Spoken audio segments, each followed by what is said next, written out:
Hello guys, કેમ છો? તો વેલકમ છે મારા બ્લોગમાં. તો આજે છે ગણેશ વિસર્જન. તો આજે અમે અહીંયા વિસર્જન કરવાનું છે, તો એના માટે પૂજા ને બધું છે. તો અહીંયા અત્યારે બધી પૂજા માટેની તૈયારી ચાલુ છે, તમે જોઈ શકો છો. અને સરસ મજાનું ગણેશ ઉત્સવ કર્યો છે. અહીંયા તમે જુઓ કે આ બધા છે આરતી. બધાને જેને પણ અહીંયા આરતી લખાવી હોય એ લોકો અહીંયા પોતાનું નામ સાથે લખાવી શકે છે. અને આ છે ભોગ. તો અહીંયા બધા પ્રસાદી ઘરેથી બનાવીને લાવ્યા છે, અને જેને ભોગ ચડાવવું હોય એ અહીંયાથી લઈને ભગવાનને ભોગ ચડાવી શકે છે. તો અહીંયા આયનભાઈ પણ પ્રસાદી જોઈને ખાવાનું મન કરી ગયું છે. તમે જોઈ શકો છો કે અત્યારે હજુ બહુ પબ્લિક નથી, ધીમે ધીમે બધા આવશે. આયનભાઈને ગણપતિ દાદાને પહેલાં લાડુ ખાવાની ઈચ્છા થઈ ગઈ, તો પ્રસાદી તો સાઈડમાં હતી, પણ આ એક્સ્ટ્રા બનાવીને લાવ્યા હતા. તો આયનભાઈ પ્રસાદી ખાવા મળે. તો અને બહાર બધા રમે છે તે જુએ છે. આ છે અમારું મંદિરનું ગેટઅપ. તો તમે જોઈ શકો છો કે મંદિરનો આ ગૃહ પ્રવેશ છે, અને અંદર બધા ભગવાનને બિરાજમાન કર્યા છે. બધા અલગ અલગ મૂર્તિઓ છે, જો તમે જોઈ શકો છો. બધા ભગવાન એક જ જગ્યાએ.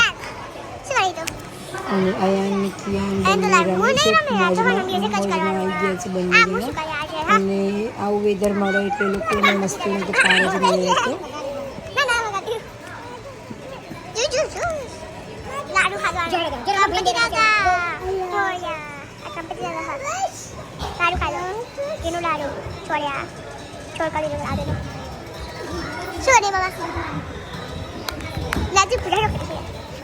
ગણપતિની ધૂન વાગતી હોય એટલે બહુ મજા આવે.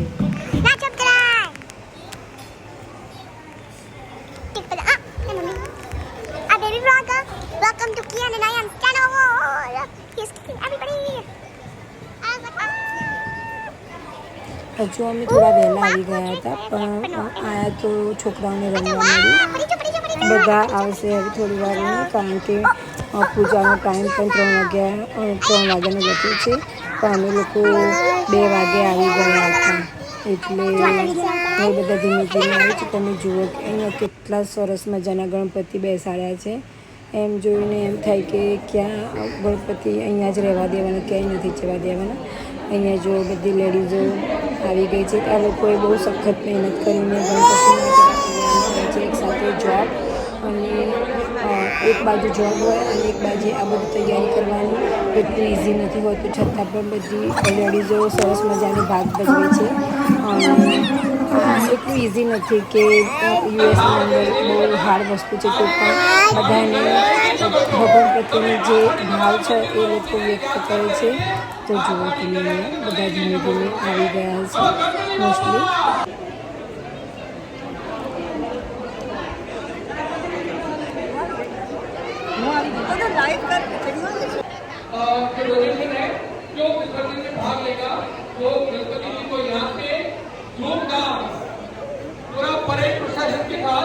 भावी भक्तों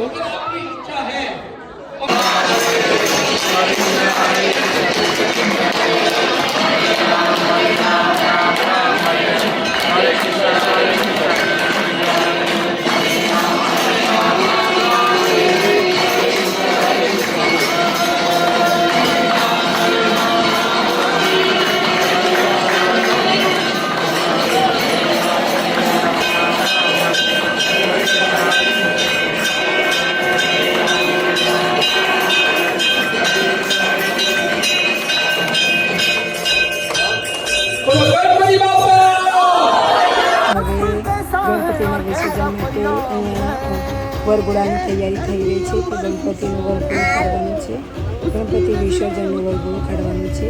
તો અમે લોકો અહીંયા હવે સરસ મજાના ગણપતિ બાપાને વિદાય આપવાના છે. તો બધા તાળમાં આવી ગયા છે, અને બધા ગણપતિ માટેના ડાન્સ કરવા મળ્યા છે.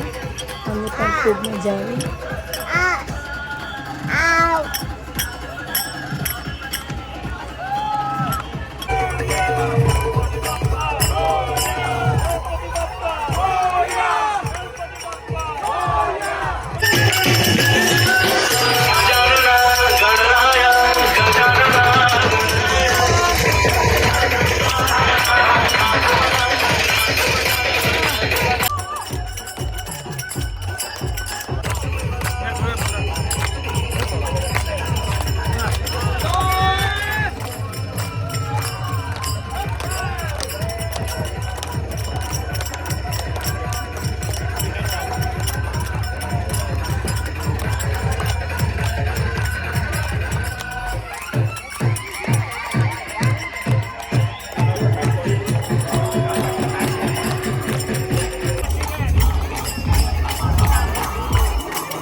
એના કાકાની ગાડી પર બેસી ગયા છે.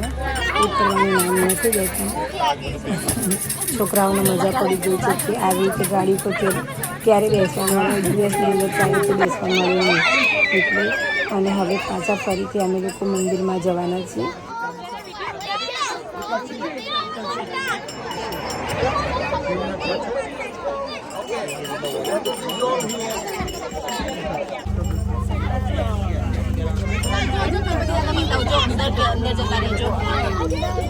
ઓકે જે પગે લાગવું નથી તો પગે લાગી જાય.